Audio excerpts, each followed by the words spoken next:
One of the great things about our profession is we plaintiff lawyers know a high tide floats all boats. So we can call our colleagues that do the same exact work we do. I don't think of them as competitors. I think of them as colleagues. 2 days ago, I called Bob Arns and Bill Veen about a construction accident case where I thought their insights might be valuable. And they called me right back, just like I think it's important to band together, to be wise, to protect our clients' rights. Howdy, and welcome to the show. Cooper's Code focuses on legal issues and notable practitioners, distilling wisdom so we all achieve the best results for our clients. I'm Miles Cooper, and I'm thrilled to share part 2 of this conversation with John Feeder. One of my regrets is that I did not start doing this earlier and did not have an opportunity to sit down with Ron to do a similar thing like this. And I hope you don't mind being proxy in certain respects.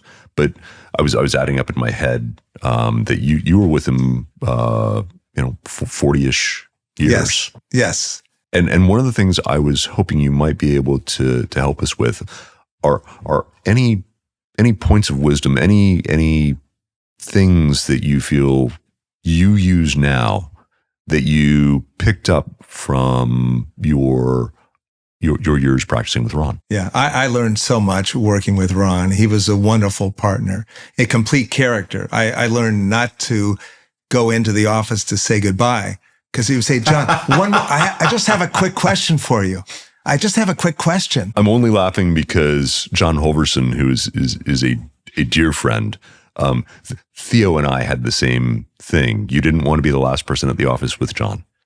He would ask a 40-minute, it wasn't one question. You'd have to hear the story for 40 minutes. I just called Sue to say, I'm leaving, I'm coming home. And then I've got a question from Ron. And in those days, we didn't have cell phones in our pocket. So Ron taught me a ton. He encouraged me to join CAOC and SFTLA from day one. And he would bring me to conventions and lectures and seminars so I would learn from the best. And he encouraged me to join AAJ, which was then ATLA. And so I went to some of those conferences. But if I had an issue on a case, I would come into his office and I'd say, I'm wondering about blah, blah, blah. And he would say, well, tell me about the whole case. And because he taught me that attention to detail is critically important. And, the little things matter. And he was creative, tenacious. He would spend all day and all night thinking about his cases. And that was to the benefit of all of his clients. But it was not to the benefit of a young lawyer who invited him to sit in his Giants seats. I invited him to a Giant game at Candlestick against the Dodgers. And it's a really tense part of the game. It's like 6th inning. The game's tied. And Ron, it's like a 3-2 count. The bases are loaded. And Ron says, now, John, how's that Smith case coming? What's going on? Any recent depositions? That's or funny. How's that Jones case coming along? Did you find a good expert? So I learned very quickly not to invite him to sporting events because his brain was always focusing on the cases. But as a young lawyer, a brand new associate with Ron, so I'd been practicing 3 years. He let me try with him a case that I'll never forget. It's called Lee versus Wong. We tried it in December of 1981, a couple weeks before Christmas, and our clients were the parents of an 8-year-old boy who had run across an intersection during broad daylight that was probably red. Maybe it was yellow for a few seconds, but he ran across a wide intersection at Columbus and Filbert, and he was struck and killed by Mr. Wong, who was driving a laundry truck. And so I told Ron about, here are the problems I'm having in the case. The police report blamed the child. And he said, well, I think you need a bunch of good experts. So I hired a few creative experts. We went to a playground near the school where the little boy went, and we timed little 8-year-old boys running 35 feet with backpacks to figure how fast are they going. They go unbelievably fast. They go like 12 feet a second. Wow. So we knew we only had about 3 seconds between the time he's in the street and the time he gets hit. And then I hired a friend of mine who was an ophthalmologist to talk about peripheral vision, because the kid was not in front of the truck until the very last second. By then it was too late. But I learned about rods and cones. And during the trial, I stood in one corner of the courtroom, and Mr. Wong was facing forward like you and I are facing. And Rod said, "Now, Mr. Wong, can you see Mr. Feeder over here?" I said, yes, I can see him. Oh, that's a great And then tool. He moved me over to the other side of the courtroom and said, "Can you still see Mr. Feeder?" And he said, "Yes." And we tried this against Dean Robinson, who's a great attorney and a good man at Lowball and Lynch at the time. And he thought this was 100% the fault of the kid, and offered, I think, $17,000 or something like that. And so we had a whole team of experts that helped us prove that in the 3 seconds or so that the boy was in the crosswalk, he was visible to he should have been visible to an attentive driver, for the driver to have slowed down. And if he'd slowed down a little bit, he would have missed him. And it was a mind-blowing case for me, because in the closing argument, Ron had done some research. And this is like typical Rouda, very creative. He looked up a whole bunch of Chinese proverbs, to tell the jury, some kids are like canoes. They have to be paddled. Some children are like wheelbarrows. They have to be pushed. But little Jimmy Lee was a gold watch. He was like a gold watch, shiny-faced, full of good works, pure gold. And the jury loved him. This was tried in front of Anthony Klein, as I said, in December of 1981, and he ordered a remittitor because he thought the verdict was so high. Oh, wow. Yeah. And the verdict, I think, was only like $345,000, but in 1981, that was a lot of money for loss of love, because there was no pecuniary loss. Ron taught me a ton. We had a bunch of machinery cases. We went back. We represented the guitarist for the King and Queen of Tonga.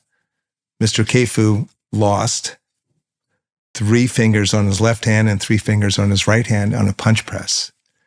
So we went to Grand Rapids, Michigan to take on the manufacturer, Bliss. We went to the distributor's place of business to focus on the lack of proper guarding. So we went the extra mile. We met a ton of his relatives from Tonga, and we were able to get a great result because of Ron's persistence. And, we hired Paul Youngdahl. I don't know if you remember him or had the pleasure of working with him. That name is very familiar. He was really kind of the Harry Philo school of looking at design. Can you design against it? Can you protect against it? Can you warn against it? So basically Ron put his heart and soul into every case. And so I think he taught me a tremendous amount. And then he let me be the lead in the Mowatt case that he had worked up for, 3 or 4 years. I was hoping we'd get to Mowatt. Can you unpack what that case was? Yes, it was a really challenging case. It was a pedestrian, 19-year-old woman from England, college student, hit by a BMW, being driven by a realtor. As the BMW was going up a hill, she's crossing the street, and it was a 60-foot wide crosswalk, and the guy only had 100,000 of coverage. So we filed our claim against the city of Los Angeles, who controlled the intersection. And we filed a claim against the state of California, who owned the intersection. It was unprotected. No stop signs, no stoplights. And Ron worked on it for years, and I thought it was a very tough case until one night we were at a wedding reception in Hollywood. The incident location was in Hollywood. So I had a glass of champagne and then took a taxi in my tuxedo to the accident scene because I had never been there before. This was about 5 months before the trial.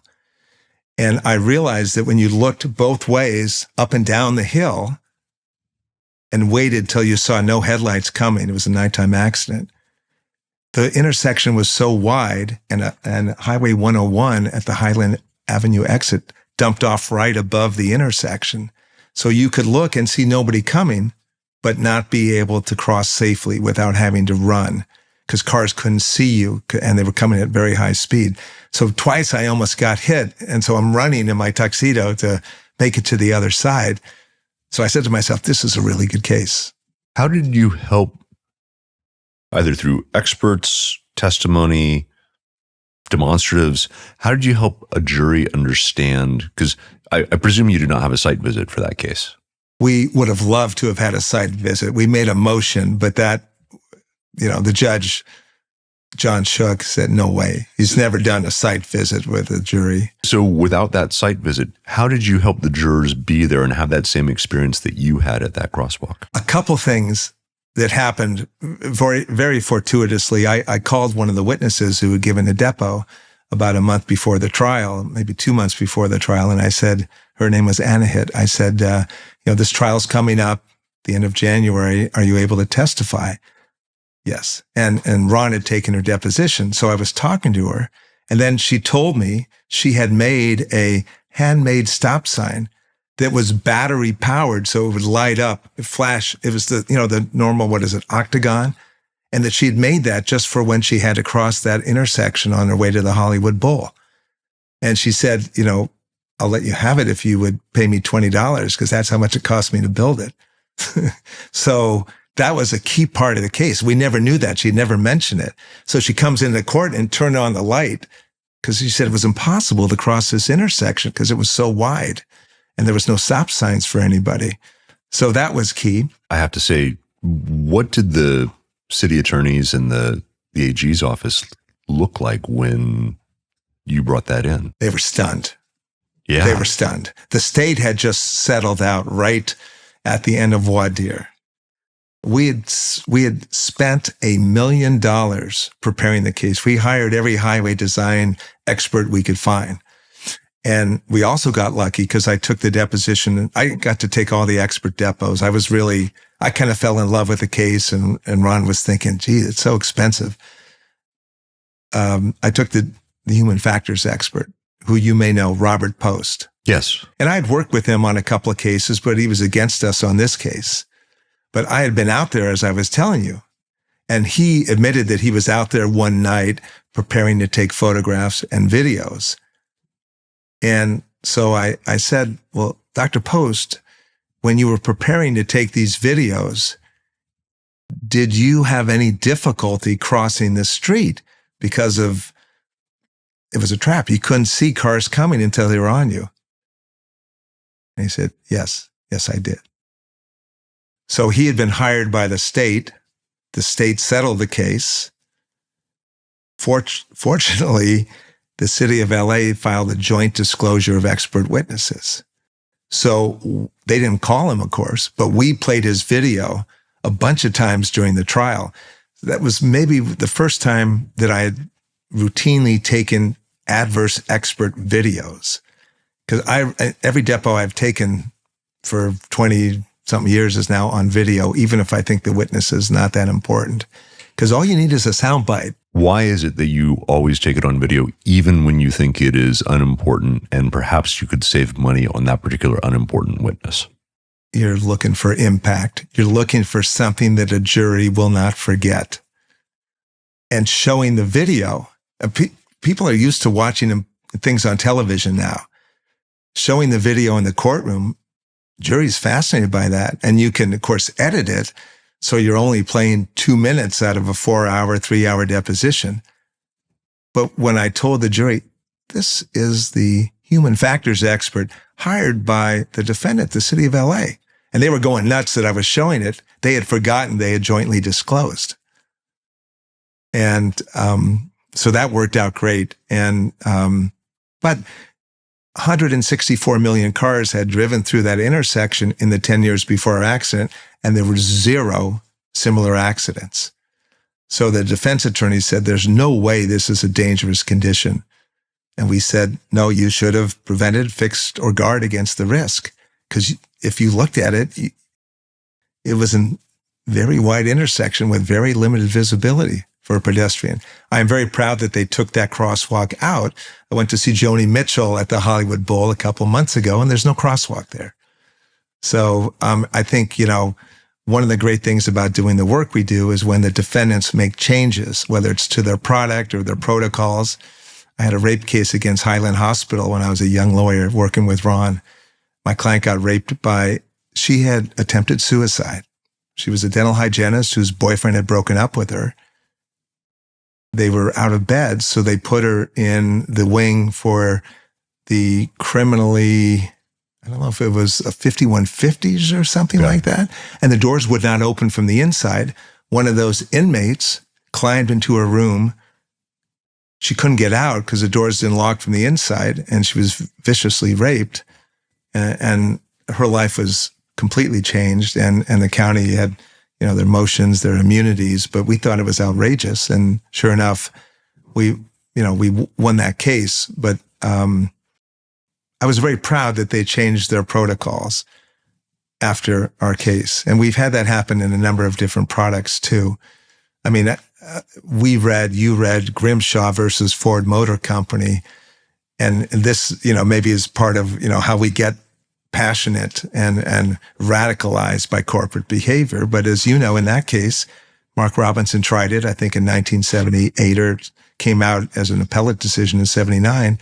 There was an engineer from Ford, a bean counter, who testified that it would cost a few dollars per Ford Pinto to pay the deaths and destruction caused by the defective gas tank. And it would cost more money. It would cost like $5 or $6 to fix it, to eliminate the problem. So they chose to continue to make this car with a very dangerous gas tank that could easily start a fire that caused injury or death. So, I mean, can you imagine a corporation saying, okay, it's a little bit more expensive, so let's leave it out there because they're still buying it? I unfortunately can imagine a company doing that because you and I have seen a lot of that. Yes. If you're enjoying what we're doing here with Cooper's Code, please help us extend our reach by giving us a 5-star review on Apple Podcasts and consider sharing an episode with a friend. Additionally, we want to know who you want to hear on the show. Have an interview suggestion? Email us at podcast@coopers.law. I had one case that I was proud of. It was a patient-controlled analgesia device, about a little bit bigger than a cell phone. And my client, a young woman, had had back surgery. And they said, do you want some morphine? And she said, I don't think so. But they hooked up the PCA machine in the hospital. And the design was dangerous because you could easily misload the medication cassette. And without pressing the button to get the morphine, it dropped the whole bolus of morphine into her system. And this young woman all of a sudden was turning blue and was unconscious. Luckily, her husband was in the room, quickly called out. A neurologist came in and administered Narcan to save her life. So she had no residuals. But as I was back in Minnesota preparing for that deposition, I started looking in the phone book, calling the names of former employees that had come up in the depots I had taken. And lo and behold, this is like the night before this key depo, I found a guy that said, yes, I work in marketing. We knew we had a problem. We blamed it on the nurses or the hospital. We had a fix, but the machine was selling like hotcakes. Sales were great. And when we submitted the reports to the government, we always blamed it on the nurse or the doctor. And it was going to cost like $1.50 more to put the warning on it or to use the anti-siphon device that would prevent the backflow. And, they ended up paying through the nose when that deposition got taken. I wasn't back there for that guy's depo, but I took it later. And so all of a sudden you've got a punitive damage exposure that was huge, even though the injury wasn't real severe. It's like hard to believe when they knew they had a problem. They had a warning. They just decided not to put it on the device. Like you've seen so many times in your practice, corporations make so many decisions that are not in the best interest of their consumers. So it feels good to fight those battles against the people that have put profits over safety. I want to pivot a little bit because we've talked a lot about your practice. I also want to get in a little bit beyond the casework to the bigger picture, your passion for this is evident not only from the work on your cases, but also from your role in leadership for organizations. And I think of SFTLA and CAOC. And I'd love for you to tell our listeners a little bit about why you got so involved and why that was so important to you. I loved SFTLA and CAOC as soon as I joined it because they helped me become a better lawyer and protect our clients. And one of the great things about our profession is we plaintiff lawyers know a high tide floats all boats. So we can call our colleagues that do the same exact work we do. I don't think of them as competitors. I think of them as colleagues. 2 days ago, I called Bob Arns and Bill Veen about a construction accident case where I thought their insights might be valuable. And they called me right back. Just like, I think it's important to band together, to be wise, to protect our clients' rights, and organizations like SFTLA and CAOC, I know you were on the board for years, they do really important work. And I'm proud of some of the legislation that has been enacted at CAOC's initiative, changes to the MSJ laws, statute of limitation laws, increasing it from 1 year to 2 years. It used to be if you were from a foreign country and didn't have the papers here to work in America, if you were from Mexico, for example, your wage loss claim by law would be interpreted based on what you would have made in that foreign country, which might have been just a fraction of what they were earning working here in California. So, and I think the 7-hour deposition rule that I got a chance to testify when I was CAOC president, because it had been used by defense attorneys to kind of abuse dying victims, whether it was asbestos or elderly on elder abuse cases, so that they could say, well, we're not done with the depo. We've spent 6, 7, 8 hours, but we need another day. We need another day. Trying to send a message to the lawyer and to the plaintiff that litigation's hard and it's war and we'll make you pay. And I think the 7-hour deposition rule has worked out great for plaintiffs because I think it was the right thing to do and I think there can be a lot of abuse in discovery. But I joined CAOC because I wanted to learn how to be a great lawyer. And then I became president and went up through the chairs because I thought it was time for me to pay back. And I looked at all the lawyers who had been president before, and I loved listening to them talk about trial work. And it's like a full-time job. We worked together when I was CAOC president, and it's very difficult to do that job and handle your cases because there's just so much going on if you're going to do the job right. And you shouldn't sign up for a position unless you're going to devote yourself to it. Well, you also had a particularly challenging year in terms of propositions. Boy, yes. Prop 46 was the initiative that we put on the ballot to increase the MICRA cap because it had been stuck at $250,000 for pain and suffering since, 1974 or thereabouts. And it was so outrageous. And of course, the most seriously injured people were the worst victims of a $250,000 cap. So it was manifestly unfair. And one of my regrets is that I listened to our focus groups and we focused in our ads about the importance of drug testing for medical professionals and alcohol testing. We should have focused on this law is benefiting insurance carriers that defend medical malpractice cases, and it's not in the consumer's best interest. The medical malpractice carriers, including Kaiser, spent more than $70 million to oppose our initiative. And the night that initiative, as I'm looking at the news, watching the totals, it was devastating because for a year and a half, 2 years, I've been dialing for dollars and speaking all over the state, trying to get lawyers to contribute to our funds to get our ads on the air. And we raised $11 million, which sounds like a lot of money, but it doesn't go far at all when you've got a $70 million budget against you. And as you recall, they made it seem like it was lawyers with bags of money that were promoting this. So it was really unfair. So I regret that we focused on drug testing of doctors, because very few people are ever thinking, hey, my doctor's been doing a lot of drugs. I don't like this. I mean, nobody that I talked to thought, yeah, that's a real problem, drug abuse by doctors. I think we should have focused on how the insurance companies were treating patients unfairly. It's interesting in terms of your feelings about the handling of that proposition fight. I've always looked at that as some of the groundwork, the foundational work that sent a message to the other side, those who are pushing for MICRA, that we will not back down. Thank you for saying that. And when we worked out a new deal recently to change the medical malpractice caps and to increase it, I got calls from our political people at CAOC, including Leanne Tratton, that thanked me for the work that I had put in on Prop 46. I was so relieved to see the law had been changed through negotiations, but it was very hard to see how easily the public was fooled.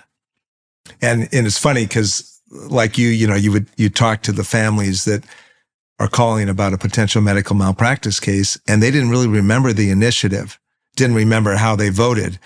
But until you're the victim, you may not be thinking you're going to need access to the courts. Yeah, so I was so glad that the group was able to change that. And part of the reason I bring forward the challenge and the loss, but the ultimate win, is whether it's in our cases, whether it's in our life, whether it's in our political system, it's wise to remember that there can be losses of battles before one wins the war. Yes. As Churchill spoke often, yeah. It's not easy organizing a group of lawyers, a group of 3,000 or 4,000 or 5,000 lawyers who have different practices. I was disappointed in some of the people that tout their successes, who kept stringing me along saying, I'll give. I'm just waiting for the Jones case. I'm just waiting for the Baker case to come in, and then never stepped up. So, you might forgive, but you don't forget those who didn't carry the weight. Yeah. And we had real problems getting like the heavy TV advertisers to contribute, because they were saying, I don't do that much medical malpractice. And so they didn't get the big picture, how important it was to protect consumers in all areas. CAOC president, part-time cat herding. Yes. Yeah. Yes. I know you remember what that was like. Yeah. The president the year before was Brian Kabatak, and he was very involved in Prop 46. But I think both Brian and I now would say we probably didn't need to link it with drug testing for doctors, because I just don't think that resonated with the public. Thank you for listening, and please join us next week as we continue this conversation. Like what you heard? Share us with a colleague and leave us a 5-star review on your podcast platform of choice. To all of you doing justice out there, happy hunting.